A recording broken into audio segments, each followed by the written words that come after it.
Hey there everybody, it's Chris, and I am back to do another color inspired pour. I do get all my ideas from Pinterest, so I have a lot of questions about where I find my color swatches, and I go to Pinterest.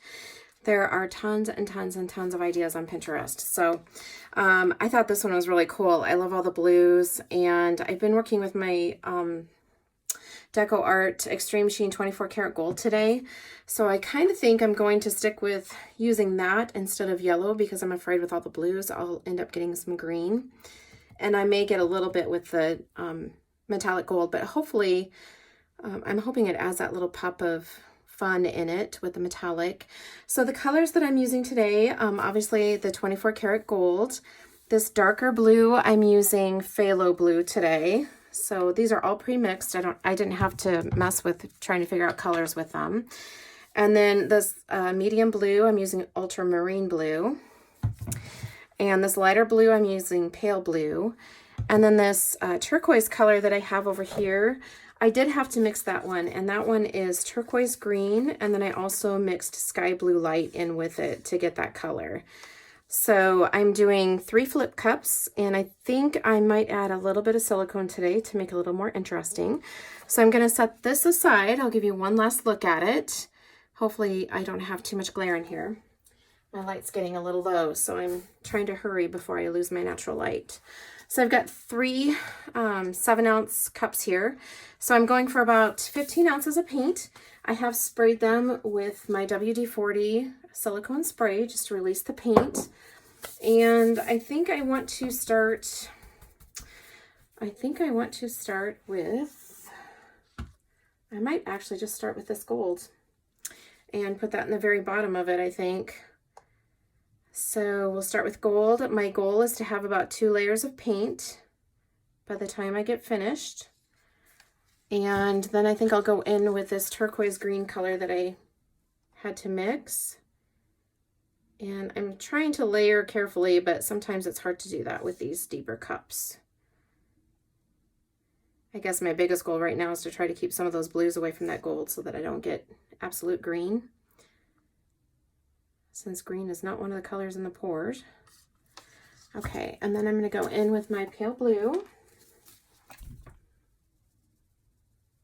I keep all of my paints pre-mixed in condiment bottles. I find that this works really well for me. And I buy a lot of my bottles at Walmart. Okay, now I'm just going to put 1 drop of silicone in each cup. I'm hoping that this will help create a few more cells. Generally, I get some really good cells with my pouring medium, but I decided that I would put some silicone in there today just to make sure that I get some nice action going on. Okay, and this is the ultramarine. I think some of my paints are a little bit thick. And then I'll come back in with the Phthalo Blue. Should have had my cups opened already. And I just had a chunk go in there, doggone it. And then I kind of feel like I want to put just a tiny bit of white in here. So I have my paint already, my white is already mixed up, so I'm just going to go ahead and add just a tiny bit. Just on that very top layer. I don't want a ton of it, just a little bit. And then hopefully this will give me yet another shade of blue. Plus I find sometimes my flow acrylic from Michael's, the Artist Loft Flow Acrylic, sometimes will create some fun cells too. All right, and then back in with the gold again.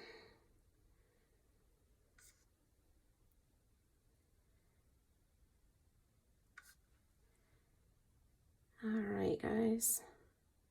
I think I'm just going to finish this gold up actually, because I think I can get by with just 2 layers of paint. And so there's no sense in having any paint left over. Okay, and then I'm going to come back in with the turquoise.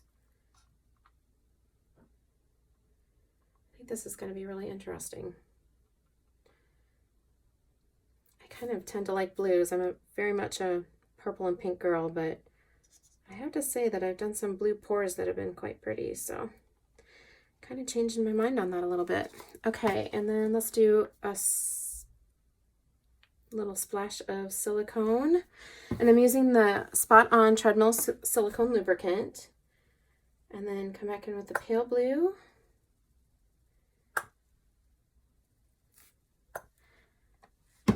And then the ultramarine again.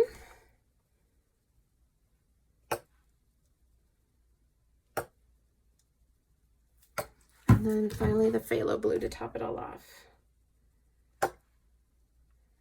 So like I said, these are about 7-ounce cups, and I'm going for about 5 ounces of paint in each one. All right, and I'm just gonna come back in here with a little bit of this turquoise that I have in the cup. I don't think there's much in there, but I think that's really a pretty color, so I wanna make sure that I get all of that paint out of my cup. Okay, so I've got the paints layered. Now we're just gonna flip these babies over and see what happens. I think the colors are very pretty, so hopefully we end up with a really cool painting.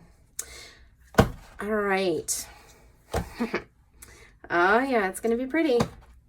Okay, so I'm working on a 12 by 16 canvas. I have painted the edges white just so that my paint will flow over and cover nicely. This is a canvas from Hobby Lobby. So I find that my canvases from Hobby Lobby, if I do pre-paint them on the edges, that the edges do cover a little bit better. It seems like sometimes I'll get little blank spots and I don't like that. So I did go ahead and pre-paint this one to get it ready. Let me lift this up so you guys can have a little bit better view of how that looks around the cups. Those colors are quite pretty. Okay, so I'm just gonna start pulling my cups down towards the bottom to release my paint. Let me make sure I've got you guys in frame. All right, my goal is to get to the bottom of the canvas, and I want to make sure that I have enough on the top. So I'm just going to kind of go slow so that I get to the bottom, just like so. Okay, and then we're going to go for the next one. That worked out well. And you can see how much paint is left in my cups. There's hardly anything left in these. I really love using that silicone spray to help to release the paint. I feel like I'm not wasting as much, and it's out on my canvas where I need it to be. Wow, those are pretty. Holy cow, those are really pretty colors. So I do have a little bit of green, but I think part of that is because of that turquoise green color that I did mix. And I'm just gonna go ahead and let that kind of pool together and fill in the blank spots. It'll help me when I start to move it around. And I'm glad I put a little bit of white in there because I think that helped to give me some reaction too.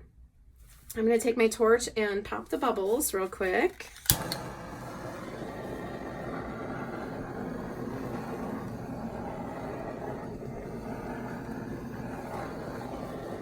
Okay. This is the torch that I use. I purchased it on Amazon. This top actually twists off of the can of butane, and this is my first can of butane. I've been using it a long time. It lasts a very long time, but it has an electronic ignition, and I really love the big torch. I find that I didn't have a lot of luck with the creme brulee torch. I didn't feel like it was big enough, so I really like that big torch, and I feel like it does a really good job for me. So okay guys, I'm gonna start tilting this, and I think we're gonna go down to the top first. And I do want to try to retain my lines on this one. So I'm just gonna kind of gently go back and forth and nice and slow. And we're just kind of letting that weight of that paint get down there to the bottom of the canvas to help fill in. And don't be in a hurry to do this part. I mean, of course, I'm a good one to tell you that because I am very impatient when it comes to this, but if you take it nice and slow, you'll be so much happier with the results. So I'm just trying to get my paint down there to the bottom. I want that one gap to fill in there on the left. And then I also want to try to get my corners covered while I'm down here. I have a lot of paint on this canvas, so I have plenty of paint to cover everything. So we're just gonna let this kind of flow over. We're almost there. And then I wanna try to get it over to the corners if I can. So I'm gonna kind of let it sleep over here to the right while I've got all the weight of the paint down here on the bottom. And then I'm gonna let it kind of flow back over to the right, or excuse me, to the left. to my other right. So I'm just gonna let that flow over there to that corner, and then I will let the paint slide off for me, and then I will straighten it back out and let the paint flow back down and try to get my lines back. Just like that. And then I'm going to continue to go back and forth, and I've got the weight of my paint is in the middle, which I obviously need to get my edges covered too. So I'm going to kind of let that creep over here to the right and see if I can get it to flow off the right side of the canvas. And I'm not tilting very much at all. I don't want to lose that really pretty color that I have over there on the right. There we go. And then I'm just going to bring it back over. I've got one little spot here, but I'm not going to worry about that too much yet. And then I want to go back over here to the left and to get this other side covered. Generally, my canvas covers a little bit better. I'm thinking that I don't believe I tightened the canvas on this one, so I think this one could have used with a spritz of water to try to get the canvas a little bit tighter, because I think my paint pooled into the middle. And then I'm just going to go ahead and drop it down over the left corner and then bring it back over. You can see I'm not super concerned that my lines aren't perfect. I'm going to try and get this right corner now. And then I'm going to let it drop over the edge, and then I'm going to bring it back. Wow, that's very interesting. I love that gold paint in there. So I think I've got some pretty neat effects with adding that extra silicone in. And the white paint definitely helped a little bit with some cell making. Okay, so now I'm just kind of trying to like get my paint evened out onto the canvas. I feel like I still have quite a bit of paint on here, but I don't really want to dump off some of the cool stuff that I have going. I'm okay with dumping a little bit off of the top of it, but I do have some neat stuff going on over there. So let's see if I can get some of that off in the middle a little bit. And then I'm just going to bring it back and let it even back out. Okay, so that's looking pretty good. I do have this one corner up here that did not cover, and I've got one corner over here. So I'm going to grab my palette knife, and I'm just going to pick some paint off right here, because that's got the gold and the turquoise in it that's on that corner. And then on this corner, I feel like my hand is probably the best place to grab for that one, because it's got that nice dark blue. So I'm just going to let that kind of drip over the edge and let it go down the side, and then it leaves a nice trail with a good pattern on it. Same way with this guy right here. I'm just going to kind of lay some paint up here and then let it flow over the side. So sometimes if you get just a little bit of weight of paint on the canvas, it'll pull the paint the rest of the way down for you. And you can see that you really can't see a lot of the color that I put up there, even though it didn't match exactly, but it's definitely pulling down the weight. So it's covering that corner or that side nicely. And then that is not the right color.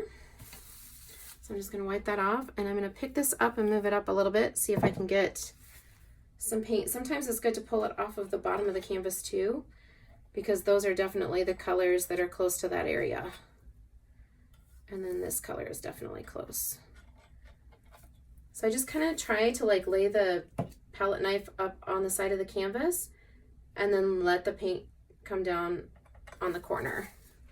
And that seems to work really well for me. And then I still have a nice pattern on the side of it, and it's not super muddy. Okay. I don't think I've ever poured metallic gold in a painting, but all right, let me pick this up and show you guys a little bit more detail in the painting. This is really a pretty spot here. And I was going to torch it, but I kind of feel like I don't really have a lot of bubbles in it. But there's definitely some really neat areas in here. I think it's very interesting. All right, so let me set this down, and I'll take my gloves off, and then I'll show you the inspiration again, and we'll see how close we came. I can see some more things popping up here too. Sometimes that silicone will kind of appear and make little trails of cells, which is pretty neat. All right. Okay, so back for our inspiration photo. So here's the photo with the gold, and then here's the painting. I think that looks really cool. I think the colors, it looks like my gold kind of went into this turquoise color that I mixed in some of these areas, but I think that's just going to give it a really pretty sheen once it's dried and varnished. Okay guys, that's another color inspiration pour. If you have any questions, please let me know. Please like, subscribe, and ring the bell so you get notifications for future videos that I post. Thanks so much for watching and have a great day. Bye-bye.